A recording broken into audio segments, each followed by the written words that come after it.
Hey, dig the new scenery, what do you think?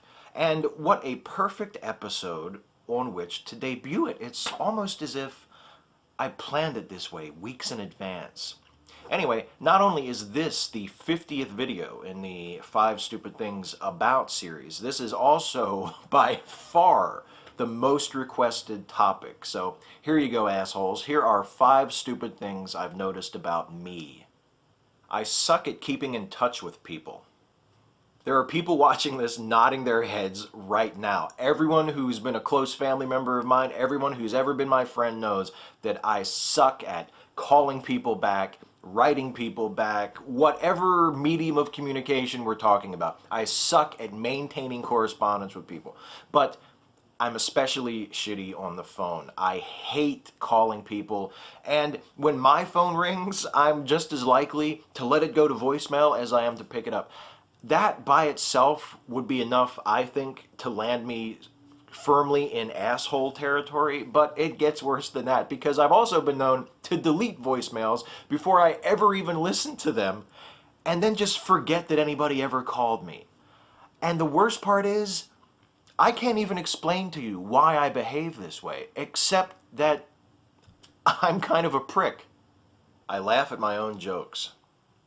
This is the most embarrassing thing on the list to me because it's the thing that annoys me the most when I see it in other people. I hate it when people laugh at their own jokes, and yet I have to admit, I do it too, all the time. I watch my own videos too, and I think they're great. I'm self-absorbed. I think there are 2 types of self-absorbed. There's self-absorbed where all you care about is yourself, your life, your dreams, your thoughts and feelings and opinions, your neuroses.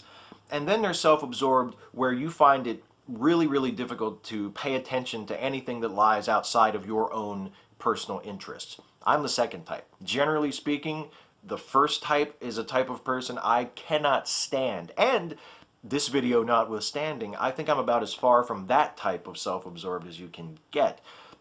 But that second type, I like what I like, and if what you like isn't what I like, I probably couldn't give less of a fuck about it. Which is a good point to segue to the next item on the list. I'm personally insensitive.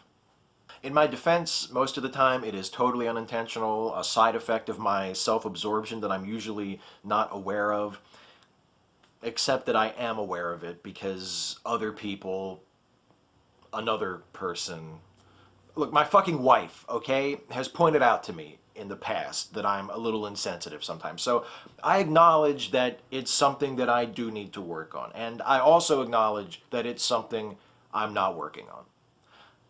And honestly, it's not 100% unintentional. I mean, there are times when I know that something I'm about to say or do will hurt somebody's feelings or offend somebody, and I do it anyway because I don't give enough of a shit about someone else's feelings to not do it. There are times when I know that the joke I'm about to tell won't be funny to anyone other than me, and I tell it anyway because, well, see number 2. My follow-through sucks. This was the nicest way I could think of to call myself a quitter without feeling like I was sugarcoating it too much. I lose interest in things from time to time, and usually when I lose interest in something, I am fucking done. And it's not always that big of a deal, but sometimes the thing I lose interest in is kind of important, like my college education, which took me 2 extra years to complete because I decided relatively late on that I didn't want to be a teacher after all. And it extends to other areas of life as well. My computer hard drive is filled with unfinished stories or ideas for stories I'll probably never write. At my dad's house, buried somewhere in the basement or a tool shed, is a box of screen printing supplies that I still have from like 10 years ago when I thought about starting a business selling t-shirts bearing various phrases with the word fuck in them. You know, stuff like that. It just goes on. And these sorts of things, along with the other items on this list and the innumerable things about myself that didn't make the cut, affect relationships with family and friends and my inexplicably tolerant and patient wife. honestly, you're looking at a guy who only has friends because people are willing to put up with him. And to those of you who are my friends, who have put up with me, I just want to say thank you. I owe you. But just so we're clear, I'm not paying you back. The hardest part is only picking 5. Catch you next time.